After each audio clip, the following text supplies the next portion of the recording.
சொர்க்கம் இருப்பது உண்மை என்றால் அது பக்கத்தில் இருக்கட்டும்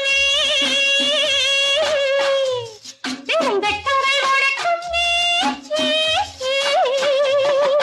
சொர்க்கம் இருப்பது உண்மை என்றால் அது பக்கத்தில் இருக்கட்டுமே, வெறும் வெட்கங்கள் ஓடட்டுமே. இந்த கொக்குக்கு தேவை கூறிய மூக்கினில் சிக்கிடும் மீன் மட்டுமே, இதன் தேவைகள் வாழட்டுமே. ஒரு கிண்ணத்தை ஏந்துகின்றேன், பல எண்ணத்தில் நீந்துகின்றேன். ஏன் ஒரு கிண்ணத்தை ஏந்துகின்றேன்? ஏன் ஏன் ஏன்